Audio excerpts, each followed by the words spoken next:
My core philosophy for designing sound for film is, what are you looking at? What is this for? And what part of the story does this particular sound effect fit into? Example, if we're all scared, it's going to be creepy. If it's all joyful, then it's going to be well-oiled hinges and all this other stuff versus squeaky doors. Usually a good sound effect design is a couple of things at once. You know, put in a multi-track and follow the volumes of it to follow the picture. But it's not going to get to be 48 channels of this stuff. There should be some essence to these things. You know, minimalistic. That's what I learned from John Carpenter. Is you just don't need a lot of that stuff. You don't need to be clever. It's for a purpose.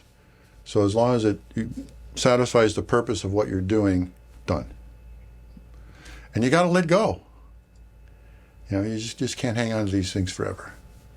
There's a certain sense you work at something, it's not working, and then it works.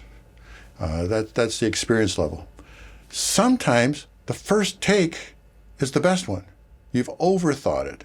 You had it right in the beginning. So if you're just kind of endlessly looking, look at back what you did in the first thing. And there's an old rule from recording studios with bands: record all rehearsals. Because inspiration just hits. You don't know when it's going to hit. And I've done that to myself as a musician. I'm just doing a take and I'm like, how about this? It's like, oh, I did it. Done. So it doesn't have to be this long, extended, laborious thing. In fact, if it's getting long and laborious, you're doing something wrong. In my world, sound design is usually a layer cake. It's a something of this and a something of that and a something that's synchronized in a certain way that you no longer know what all those parts are, but you take that as the new sound of what you're looking at. So that's sort of the technique.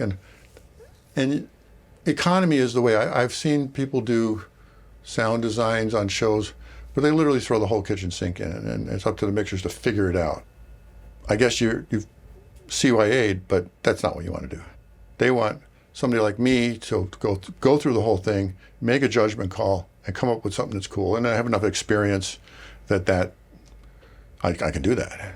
And my stuff is tight and synchronized. Now we do everything to picture.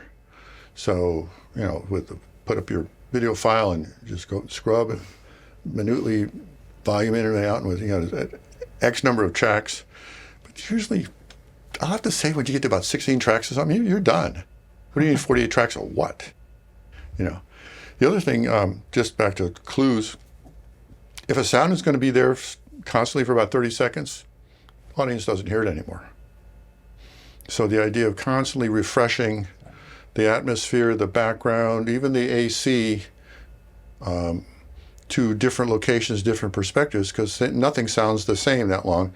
And just like when you're in a restaurant, you tune out all the people around you, the audience is going to tune out all this stuff around them if it doesn't change. So just as a sound designer technique.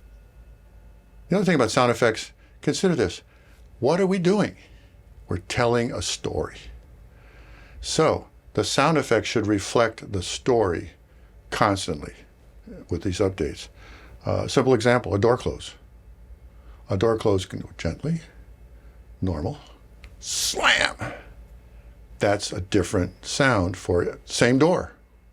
You follow the thing. You know, if I were to just cut the same door close in for the whole scene, that's kind of like lazy. You know, put a squeak on it. Do something. Mm-hmm. Give it variety. Be an artist, right? Well, I approach it as a musician. So sound effects is still music to me. And everything I do was very musical. I used to get compliments from Steve Flick often. He said, Alan, your stuff is so musical. It's just, you're not just cutting effects. You've thought about volume and envelope and tonality. I would tune my sound effects. Example, on Star Trek, I was making space shuttles on the Prophet 5. And in the first Star Trek, I was making the space shuttles, and Jerry's Goldsmith puts up the score, and the shuttles disappear because they're in the same key as the music, because it's a musical instrument. So as a sound effect, didn't work. Star Trek 2, I started making them off key, so they did dissonance instead of consonants. I've also looked at tonality in keys. Different keys have different qualities. First, we look at what is the natural key of the sound effect being recorded in the world. And that's pretty much right. But then based on what you want to do with the thing, if you want it's a horror movie, you distort it a little bit. You repitch it. You also look at how the score is going to play against, how the sound effects are playing against the score or with the score. It's a whole envelope. Again, it's all the same to me. I mean, one of the great definitions of art is a communication. And now we choose what media we are communicating with as an artist, whether visual or sound or dance or words. I mean, and that's why a movie is so powerful, because a movie, it's thousands, tens of thousands of people's hours, all distilled like a great whiskey, down to one features like an hour and a half, 2 hours of experiencing those thousands of hours that you couldn't consume in a short period of time. That's why movies are so powerful, and that'll never go away. Whether it's a 8K video projection in immersive sound or a mono movie in black and white, it's still the communication. And we talk about the tools, all this stuff. One of my analogies is, I'm going to write a book. I can write it with a pencil, a typewriter, or a computer. I still wrote a book. So media choices and tools are at the discretion of the artist. And usually whatever gets you there, gets you the best work or the fastest thing, is the one that pops up first. So that's just how that goes. Something I had never thought about. This came up on one of the shows that I was working on that was in the 30s, right?